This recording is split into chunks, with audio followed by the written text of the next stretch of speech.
Boa tarde a você que acompanha a TV Câmara. Nós estamos ao vivo com o Clipping Eletrônico e hoje nós vamos discutir um assunto da mais alta importância. A segunda causa de afastamento do trabalho e de incapacitação profissional é aquela que muitos chamam de doença do século, a depressão. Você que está em casa e que quer participar, que quer trazer um relato para a gente, você pode participar pelo 3396-4944. 3396-4944, telefone aberto a partir de agora, para você mandar uma pergunta ao psiquiatra Isidoro Cobra dos Santos, que está aqui conosco, aqui eu dou boa tarde e agradeço pela presença. Tudo bem, doutor Isidoro? Boa tarde, tudo bem. Tá, é um prazer tranquilo? estar aqui, tudo tranquilo. É um prazer estar aqui para poder passar algumas informações para o seu grande público. Legal, obrigado pela presença. Também a Ângela, ela é Colameu, né? Colameu, ela é terapeuta transpessoal e holística, ou seja, nós estamos falando de um tratamento não convencional. Não convencional e integrado à medicina. Legal, prazer tê-la conosco. Muito obrigada pelo convite. E a Cida Coutinho, que é psicóloga, a quem eu também agradeço pela presença. Tudo bem? bom, Wagner? Tudo Obrigado pela presença, Cida. Então, a minha área é emocional, tratamento terapêutico, né? E trabalha no tripé da saúde, parte medicamentosa e atendimento emocional, né? Para, na verdade, tentar sanar as causas desse mal, né? Então, é um tratamento que tem que ser multidisciplinar mesmo, sempre. Sim. A gente vai começar o programa com uma informação que foi publicada há 2 anos, portanto, não é uma informação recente, mas seguramente vocês conhecem. O Jornal Estado de São Paulo fez um levantamento com base nos dados do DataSUS e mostrou que as mortes associadas a quadro de depressão, elas tinham crescido mais de 700% nos últimos 7 anos. Esses dados foram feitos com base nos dados do DataSUS, um levantamento muito criterioso do jornal O Estado de São Paulo. Como eu disse para você, que pode participar, que pode mandar sua pergunta pelo 3396-4944, essa notícia não é de agora. Nós não estamos discutindo um problema de agosto de 2016. Nós estamos discutindo um problema que aparentemente tem se agravado. Doutor Isidoro, tem se agravado mesmo? Os quadros de depressão são mais frequentes? Os quadros de depressão têm sido mais frequentes e também têm sido maior notificados, né? Mas a depressão existe e através dos livros de história e mesmo os livros didáticos, vemos que a depressão existe há muitos séculos. Alguns artistas, alguns políticos, alguns dos grandes artistas, pintores, etc., foram diagnosticados posteriormente como portadores de depressão. Através de suas obras, do seu estudo, chegamos à conclusão que eles tinham depressão. Esses números que você citou realmente conferem com as informações que eu tenho. A depressão é uma doença muito séria, existe em um grande percentual, em torno de 14% da população, e é, sem dúvidas, a segunda causa de afastamento laboral. E por que ela é tão incapacitante? Para vocês que trabalham com relatos de pessoas que não têm energia, aqueles relatos que a gente ouve e lê nas redes sociais. Eu não tinha energia para levantar da cama, para tomar banho, escovar os dentes, coisas simples, básicas, que a gente faz no dia a dia e a pessoa não consegue fazer o básico. Ela não consegue ter essa força dentro dela, algo interior, através da baixa autoestima, né? Que leva a pessoa a não acreditar nela mesma. Ela vai indo cada vez mais descendo a ladeira, a gente chama. É só a baixa autoestima, Cida, ou é também uma questão química do cérebro? O que acontece? A depressão é uma doença que acontece por vários fatores, né? Primeiro, o químico mesmo, porque é um problema na transmissão, né, nos neurotransmissores, que são responsáveis de levarem as energias, os impulsos para as células, né? Então, serotonina, noradrenalina, dopamina. Então, é uma questão física acompanhada de questão social, familiar e emocional. Então, por exemplo, uma pessoa que tem predisposição física para depressão, se ela tiver uma família estruturada, fizer coisas prazerosas, né, Ângela? Com certeza. Tiver consciência do que quer, do que deseja, se respeitar, se amar, ela tem pré-condições externas favoráveis a não deixar com que essa genética grite. E o contrário pode acontecer também, né?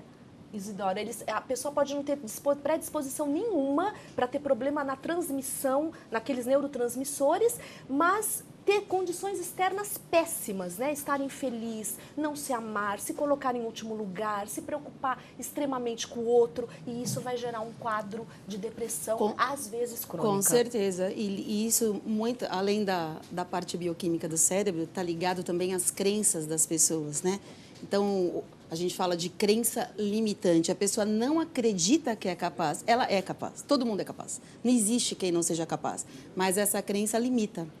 Sim, sem dúvidas. Os fatores pré-determinantes externos, né? O ambiente, a família, as dificuldades vivenciais colaboram para surgir, para testar a pessoa ante sua capacidade de resistir às dificuldades vivenciais. Então, essas pressões externas vão trabalhar sobre uma mente. No funcionamento desta mente, tem os neurotransmissores que a psicóloga citou. Algumas pessoas são mais sensíveis. Por que elas são mais sensíveis? Porque herdaram da linha genética familiar essa predisposição. Então, os fatores externos agem com mais eficácia dependendo da predisposição hereditária. Então, mas tecnicamente, sim, eu acho que é muito interessante isso. Vocês são especialistas, vocês entendem, vocês lidam com isso todos os dias. Você que está nos assistindo pode mandar sua pergunta, 3396-4944. Nós estamos falando de depressão, né? Uma doença altamente incapacitante. Mas, tecnicamente, existe um fator que eu acho que queria ouvir vocês a respeito desse fator. Sim. Cada vez mais as pessoas dormem mais tarde e acordam mais cedo. Cada vez mais a vida moderna nos impõe uma série de compromissos que fazem com que, até o apagar das luzes, no fim da noite, você esteja conectado, seja no celular, no tablet, no computador, na rede social. Tudo ao mesmo tempo. O que o Titã chama de tudo ao mesmo tempo tudo agora. Tudo ao mesmo tempo agora, né? E é isso mesmo. Isso não gera uma sobrecarga de pressão, do cara se sentir 100% pressionado e a depressão não acaba sendo o grito silencioso dele? Também. É um dos fatores importantes. Mas tem todos os outros, né? Todos os fatores estressantes da vida moderna e da vida um pouco menos moderna contribuem para o surgimento dessa depressão. Nós estávamos falando disso antes do programa, né? Eu sou terapeuta, atendo todas as idades, muitas crianças, né? E estava contando para eles, eles perguntaram quais as problemáticas e tal. E as crianças com 5 anos de idade, 4 anos de idade, chegam ao consultório estressadas, com crises de ansiedade, deprimidas, sem dormir. Por quê? Porque isso que o adulto vive, né, essa cobrança, a criança já vive no dia a dia. É uma criança que levanta às 6 da manhã, 7 da manhã está no colégio, no integral, estudando futebol, balé, natação, inglês, Kumon. 7 da noite a mãe pega, ou a babá, e essa criança vai fazer lição de casa, vai brincar um pouquinho. Então, os sintomas da depressão, ou na criança poderíamos dizer, um alerta de ansiedade que pode culminar num processo depressivo lá na frente, já está sendo dado agora em crianças de 4, 5, 6 anos, né? Que é o espelho da sociedade que a gente vive hoje. Cobrança, disputa, ser o melhor, fazer tudo ao mesmo tempo, não deixar nenhuma informação para trás e o cérebro funcionando nesse ritmo. E as crianças estão dizendo para a gente que não dá mais. Porque, e você imagina, o computador com excesso de informação, a gente chama de dar pau, né? Ele quebra. Sim. E nós também, nós somos esse computador também. Então, esse excesso de informações, de formação, e a pessoa eu tenho que ser melhor na escola, eu tenho que ser melhor no trabalho, eu tenho que ser a melhor esposa, o melhor marido, o melhor filho, eu tenho que ser. E a sociedade cobra isso também. Tirou 9,5, podia 10, e sempre cobra. Então, as pessoas que chegam, né? Eu falo que desde pequeno, né? A gente pergunta para a criança, ao invés de falar assim, que legal, você tem vontade de estudar alguma coisa? Fala assim, o que você vai ser quando crescer? Sendo que ela já é. Né? Estando nisso incluído, algumas vezes, umas cobranças da família para que o pequeno atinja parâmetros de qualidade e de eficiência que muitas vezes os pais não atingiram. É depósito então, de expectativa. Cobram né? O espelho emocional.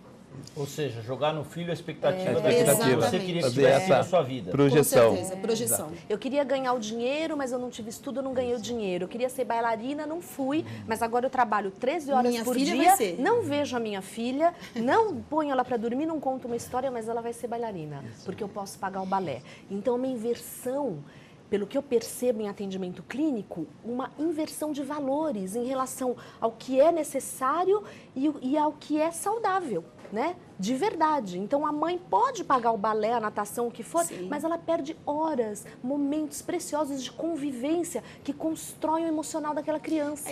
E fora quando convive, né, Cida? A hora que chega em casa, não todos os pais, é claro, mas assim, não, agora não dá, porque a mamãe tem mais uma reunião no telefone, o papai tem mais alguma coisa para fazer. Vai aqui. caçar Pokémon.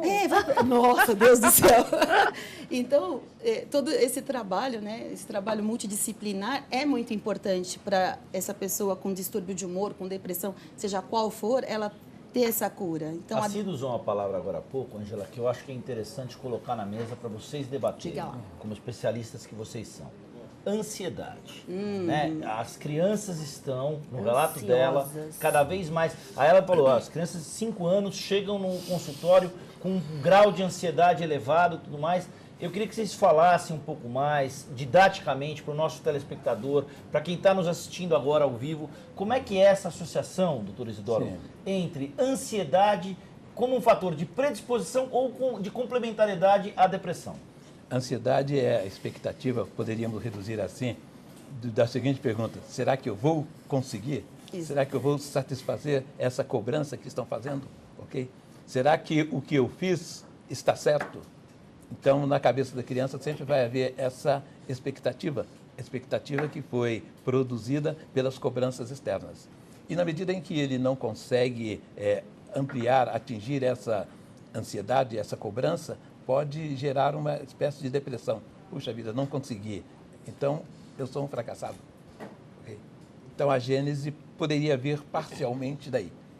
Na cabeça desta criança estão lá os neurônios, os neurotransmissores, sim, dependendo da eficiência ou até mesmo de como esse organismo se defenda dessas cobranças, poderá ou não advir esses sintomas.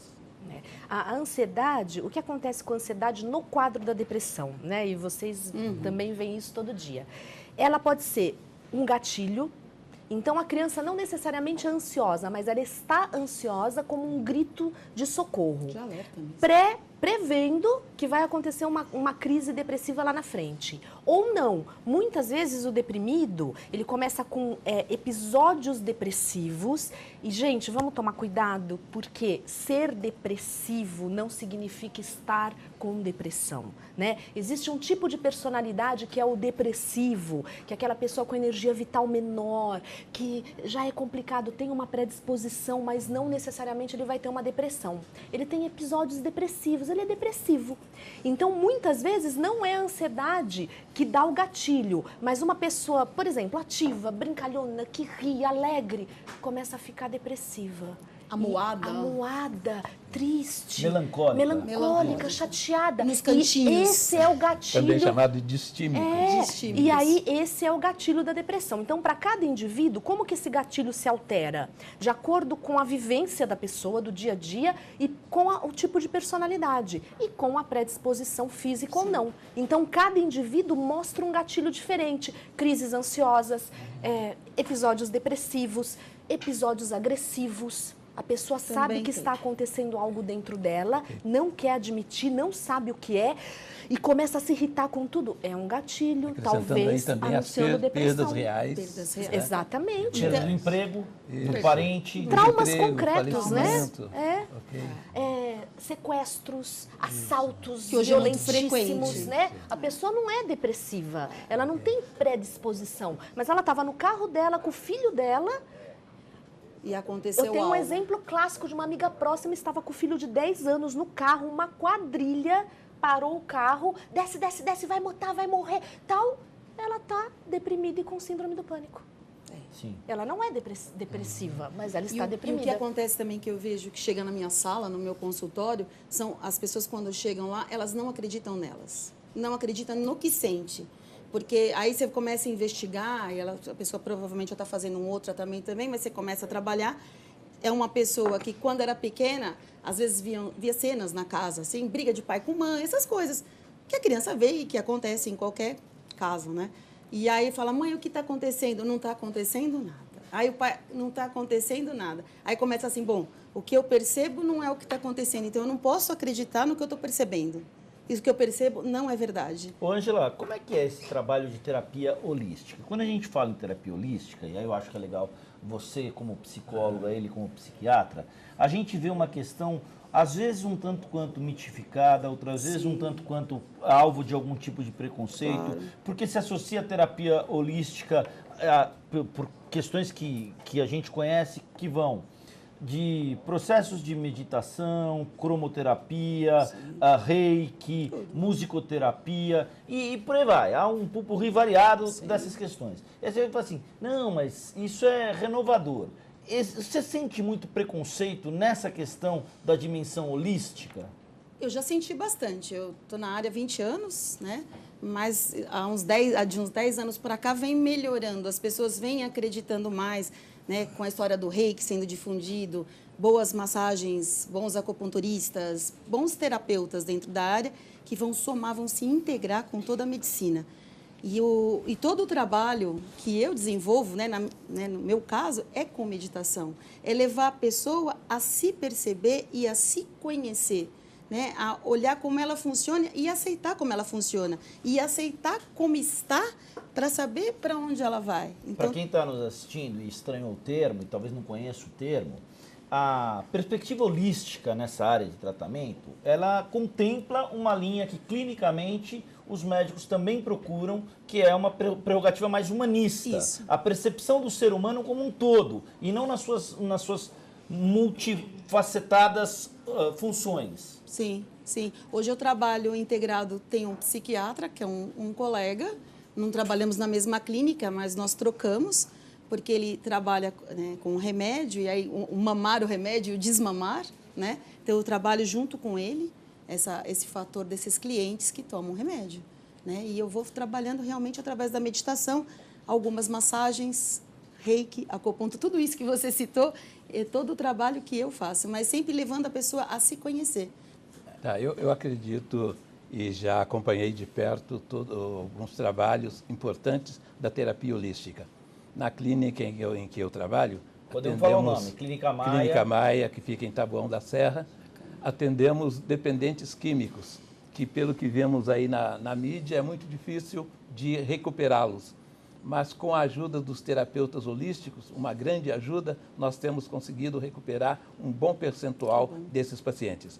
Esses pacientes que utilizam as substâncias psicoestimulantes, essas conhecidas aí, em um determinado momento, quando vem a fissura, olha, agradeço o tratamento, mas eu quero ir para casa. Ninguém me segura que eu quero ir. Tô bom. Ao invés de pedir para alguém segurá-lo ou dar medicação, nós o levamos para conversar com um dos terapeutas holísticos, Legal. que consegue resolver a questão.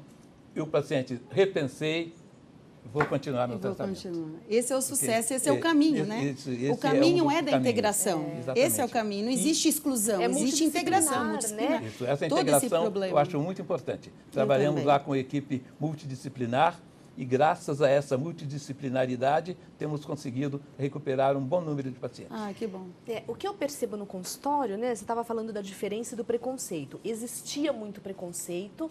Primeiro, eu acho o seguinte, para o telespectador que está lá ou que está doente, está deprimido, o primeiro grande cuidado é procure um Ajuda. profissional competente. Primeiro, aceite, Aceite. procure ajuda, quebre os tabus e procure um profissional competente. Eu sou terapeuta, psicóloga formada, trabalho com psicanálise. Ela é holística, ele é psiquiatra. Não interessa a linha, ela é competente. Desde que seja um trabalho sério e competente, ele é importante. O que eu percebo no consultório? Mas a primeira barreira é a pessoa aceitar que ela precisa de ajuda. aceitar. Essa é a primeira. Porque sem aceitação Ah, não os há quadros cura. Essa de é a depressão primeira. estão associados à pessoa resistir a admitir o quadro. Admitir o quadro. Os quadros severos, Eles né? chegam assim...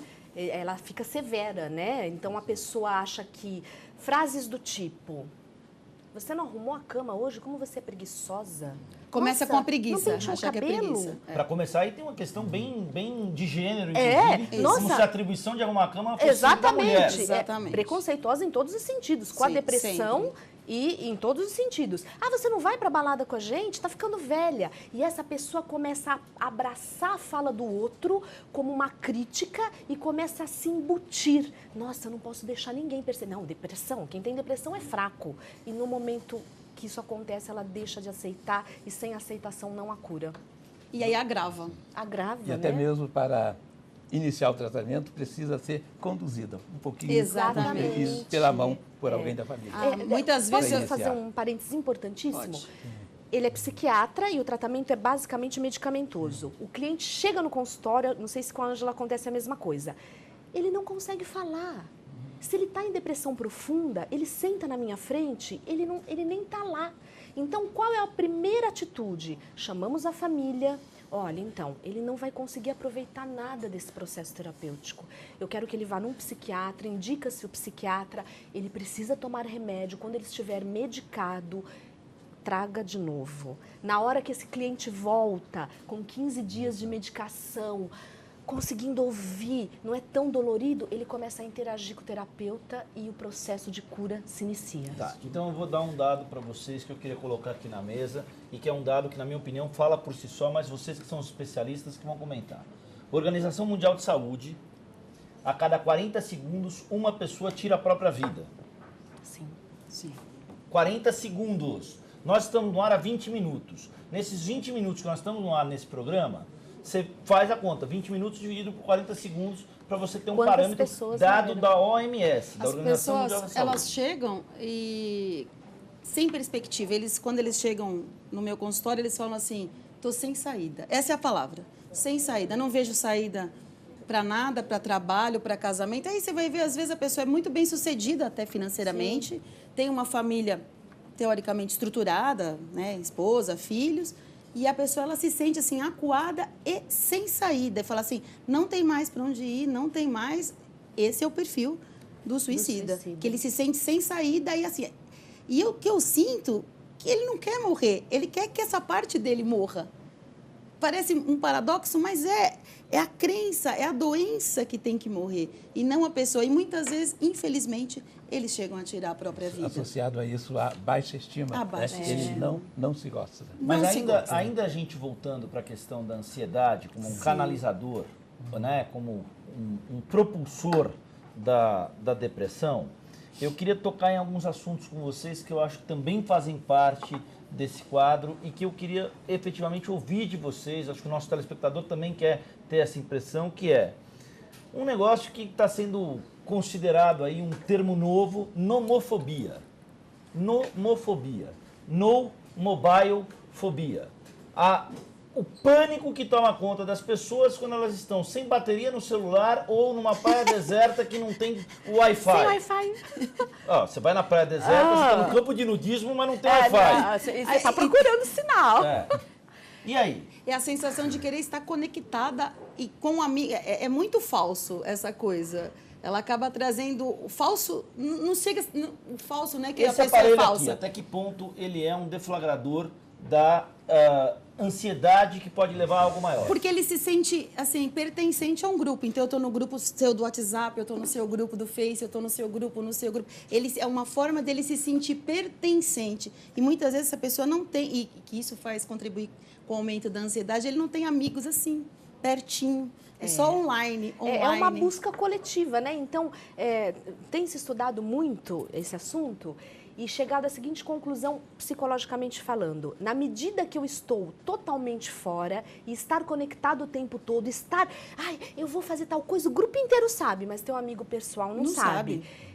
Nessa medida, você se afasta de si próprio. Então, esse movimento tecnológico, que já gera um sintoma, é um sintoma que fala o seguinte, quanto menos eu consigo estar comigo, quanto menos eu tenho capacidade e coragem, acho que a palavra é coragem, né? De me olhar, mais eu estou fora, mais eu estou no grupo, mais eu estou conectada. Porque isso me protege e cria emocionalmente a falsa impressão de que eu sou totalmente ativo, me relaciono muito bem e tô na tá vida. No Instagram, só que não tá em está, tudo. Né, a questão do mundo interior, da insegurança, do olhar interno, ele fica deixado de lado. E é por Esse isso... aparelho trouxe um novo estilo de relacionamento. De E as comunicação, pessoas se né? acostumaram e gostaram e, consequentemente, sentem falta quando não estão E plugados. ele não tem muito risco, Isso. né?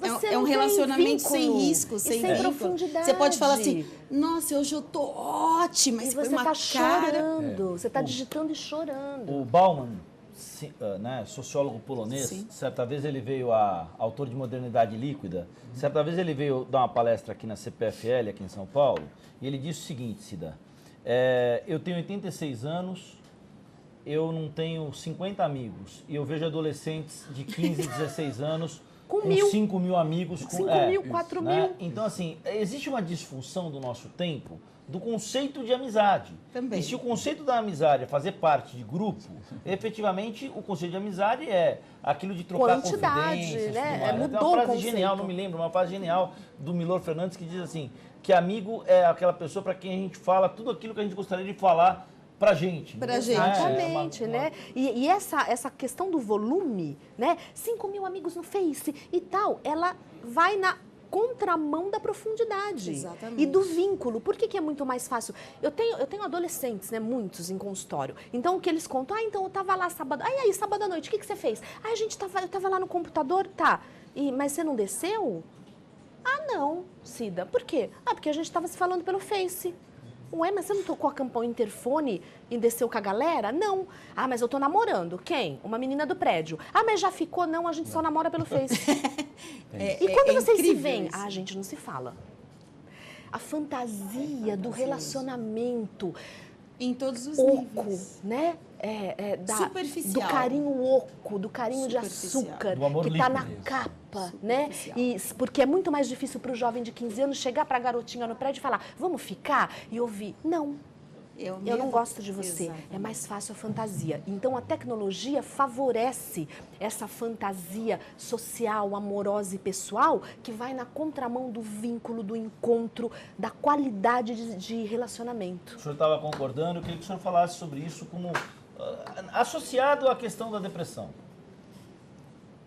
Novas tecnologias, um novo estilo De vida. novo estilo que precisa ser confrontado, conferido e verificado até que ponto esse diferente relacionamento pode contribuir para a felicidade ou infelicidade da pessoa. Né? Como a doutora explicou, tem alguns relacionamentos muito superficiais, né, que protegem o indivíduo do confronto com a própria realidade. E se ele é privado de estabelecer esses contatos superficiais, ele pode sentir que está faltando alguma coisa, porque ele já se acostumou a esse novo estilo.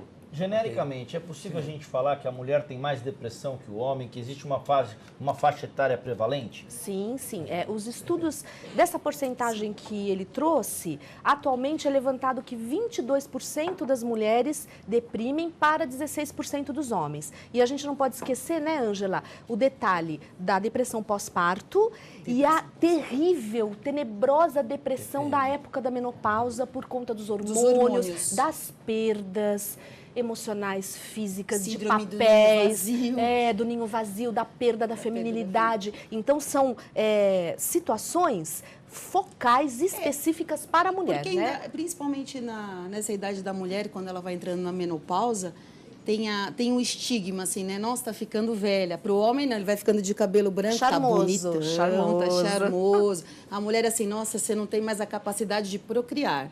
Então, isso é pesado. Isso leva a mulher a falar assim, para que eu sirvo agora? Meus filhos casaram, eu estou aqui com meu marido, e agora o que eu faço? Não trabalho. Então, leva, sim, principalmente as donas de casa a ter depressão.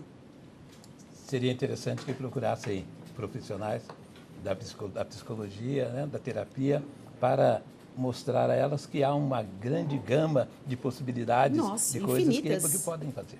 Infinitas. E há que têm Uma- direito de fazer agora, que se livraram de Exatamente. estar educando crianças. Com certeza. Ok? Então, eu tenho grandes possibilidades. Quando a eu vida pode começo- melhorar muito.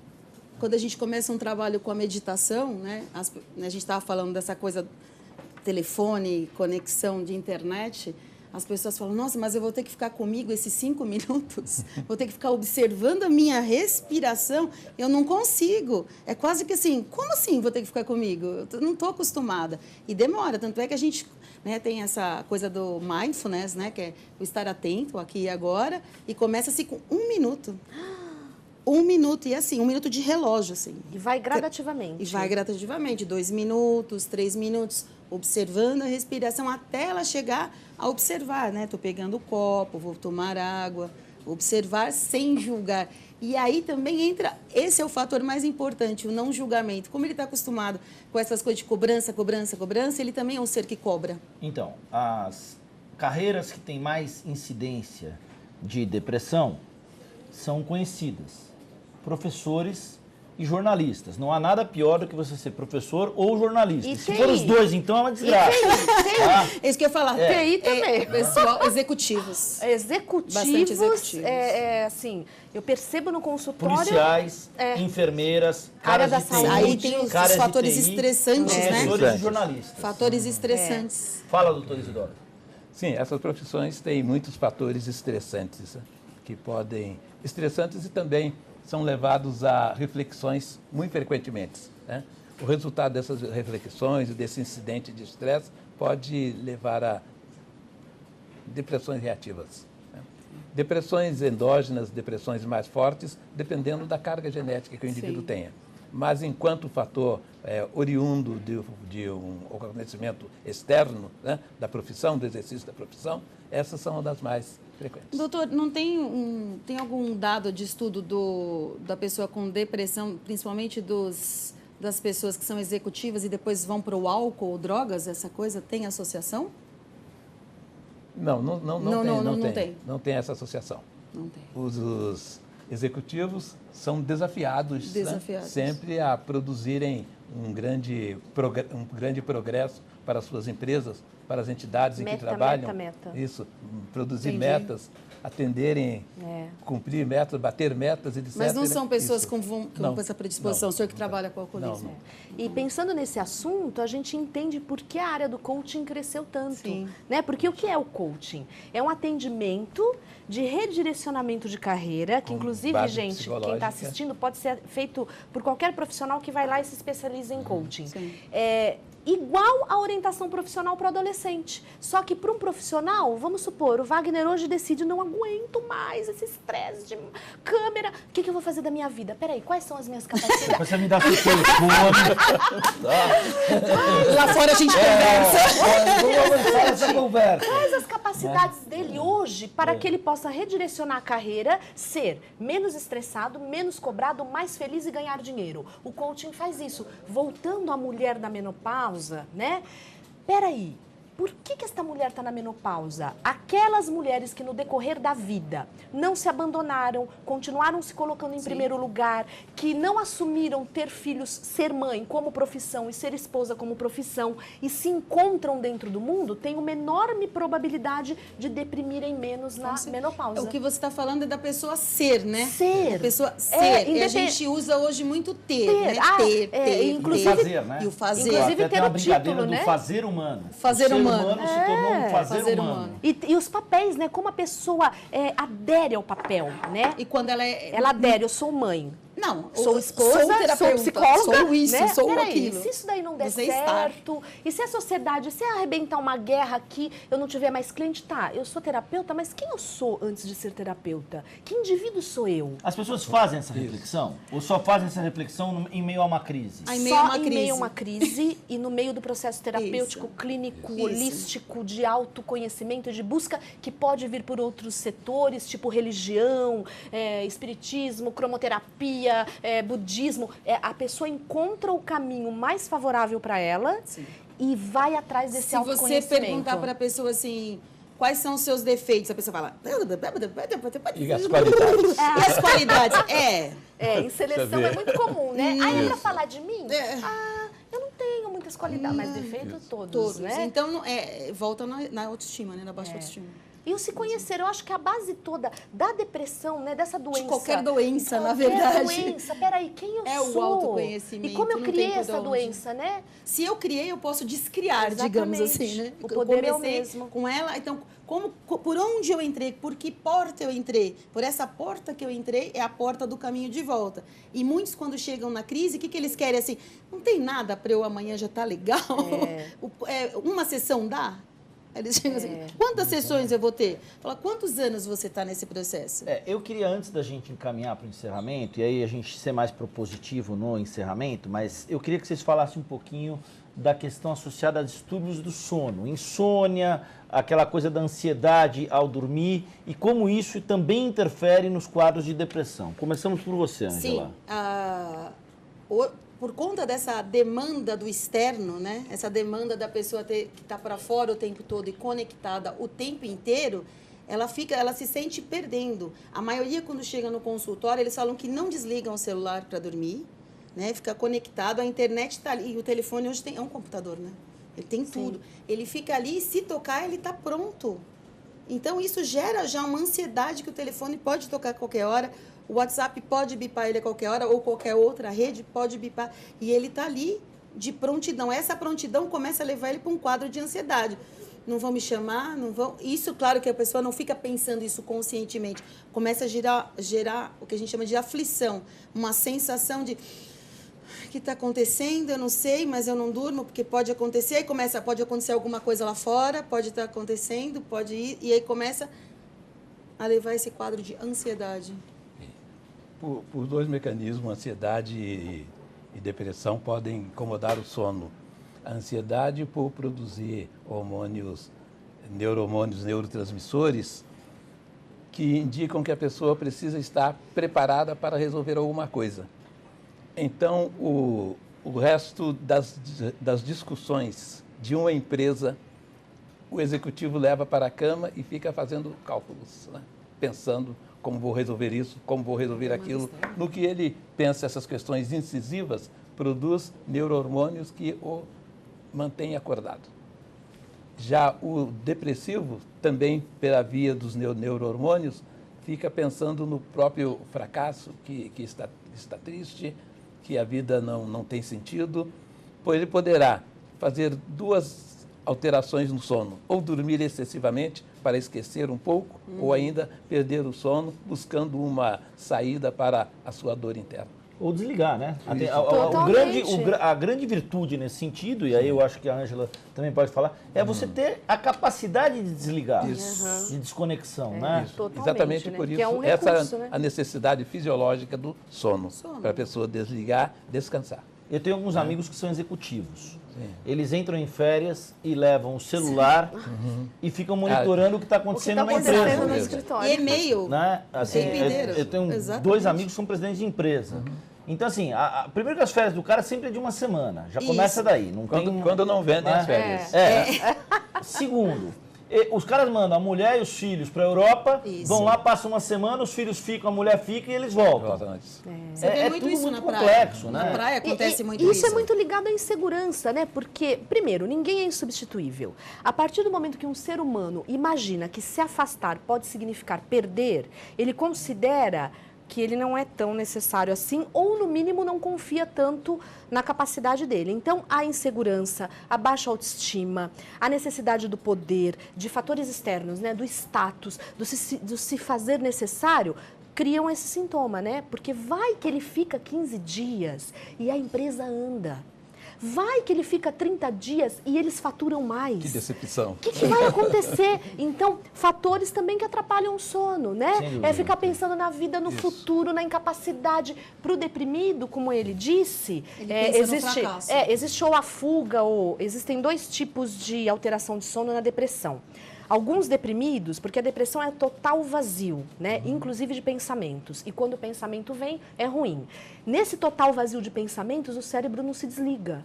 E o deprimido fica sem entender o que está acontecendo à noite, angustiado, né? Que a angústia é uma das sensações principais da depressão, e ele fica naquela noite sem desligar. E tem o oposto, que é a fuga, que é aquele cansaço mental de pensar no problema, na dor, na tristeza, no fracasso, que levam o deprimido a mergulhar na fuga do sono eterno, né? A gente tem pouquíssimo tempo e eu queria deixar uma última pergunta para vocês e queria que vocês fossem bem propositivos nesse sentido. Começando pelo Dr. Isidoro. Como vencer a depressão?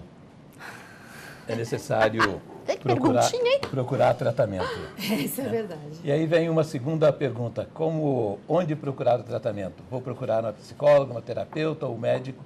Procure a pessoa de sua confiança, né? Se for uma psicóloga e ela achar que precisa ser medicada, ela vai encaminhar para o médico. Exatamente. Se procurar um médico, achar que a pessoa necessita de um maior autoconhecimento, vai encaminhar para a psicóloga ou vai encaminhar para a terapeuta. Okay? Na linha do quem eu sou e o que eu faço nesse mundo. Exatamente. É necessário procurar o tratamento. Procurar melhorar a qualidade de vida. Existem muitas publicações aí que dão umas orientaçõezinhas, já li diversas, muito boas, sobre qualidade de vida, prática de esportes, seguir uma religião, a se roda tiver dos 9 alguma itens, fé. né? Exatamente. Uma melhor qualidade de vida. Até mesmo que envolve, doutor Isidoro, alimentação. Sim. Não comer, Alimentação não adequada. Como dormir bem. Não comer um trash food à noite. Isso vale para mim, um cara aqui da feijoada redação, que é nosso amigo, que é o Dantas. Né? E não comer uma feijoada antes de dormir. Não, o que você vai fazer hoje? Vamos comer uma feijoada e vamos deitar. Não dá, né? Evitar o uso de substâncias psicoestimulantes, não se automedicar, evitar bebidas alcoólicas, evitar excesso de alimentação, procurar alimentação saudável e praticar uma atividade física. Ainda para encerrar com o senhor. E quando a gente ouve aqueles relatos de que com uma dose de vinho ou uma dose de uísque o sono é melhor, pode ser mesmo? Pode ser, o sono pode ficar um pouco melhor, mas traz aí junto o risco da pessoa desenvolver dependência, tanto para dormir e posteriormente para utilizar bebidas alcoólicas, ficar dependente da bebida alcoólica. Okay? Obrigado ao senhor pela participação. Ângela, como vencer a depressão? Eu faço as palavras dele as minhas, porque eu acredito que a pessoa primeiro tem que aceitar essa depressão, aceitar, falar, preciso de ajuda, realmente eu estou num caminho que eu não acho saída, eu estou num caminho que eu não vejo para onde ir, então assim, preciso de um profissional. Onde eu encontro esse profissional? Você procura com seus amigos, com certeza alguém tem uma indicação, procura hoje no Google, tem várias referências de vários profissionais, procurar esse bom profissional, seja ele de que área for, e integrar, né? Praticar atividade física, que isso eu peço para todo mundo que vai caminhar chorando, vai caminhar triste, vai caminhar alegre, vai caminhar com raiva, mas vai caminhar, vai praticar para estimular a serotonina, tem que fazer, vai melhorar a sua alimentação e vai praticar meditação. Cida, bom, obrigado. Ou seja, não tem uma cura única, não tem pílula mágica. Eu gostei da parte do vai caminhar com raiva, mas depois a gente conversa sobre isso. Mas caminha, né? Bom, fala, Cida. Emocionalmente falando, eu acho que primeiro é importante a pessoa não esquecer que ela precisa estar focada no seguinte: quem ela é, onde ela está, o que ela deseja e onde ela deseja chegar. E aprender, ou a gente tem que reaprender, né, gente, que é muito mais importante ser do que ter. A depressão começa por causa desse desvio, né? desse desfoco. Então, aceitação, nunca esquecer que somos um ser holístico, corpo, né? alma, mente holístico, cuidar de todos esses setores e não aceitar mais viver sem prazer, né? Não vale tudo a qualquer custo, gente, não vale deixar de ver o filho, deixar de pisar na areia, deixar de abraçar o amor por causa do dinheiro, do sucesso e do status. Então, no momento que o ser humano consegue olhar para isso e falar, peraí, o que realmente tem valor, ele começa a evitar a depressão na vida dele. Legal, e assim a gente se despede. Eu queria agradecer novamente vocês três. Agradece. O doutor Isidoro Cobra, que é psiquiatra da Clínica Maia, trabalha com dependência química, trabalha com depressão. A Ângela Colameu, terapeuta transpessoal e terapeuta holística. A Cida Coutinho, que é psicóloga. Você que nos assistiu, você que nos encaminhou a sua pergunta. A gente queria agradecer você pela atenção com a TV Câmara. A gente espera ter lançado luz sobre um problema que seguramente é um problema que renderia uma infinidade de debates, uma infinidade de perspectivas sem nenhuma dúvida. Obrigado mais uma vez a vocês, ao nosso telespectador, um abraço fraterno e TV Câmara São Paulo, informação para a cidadania.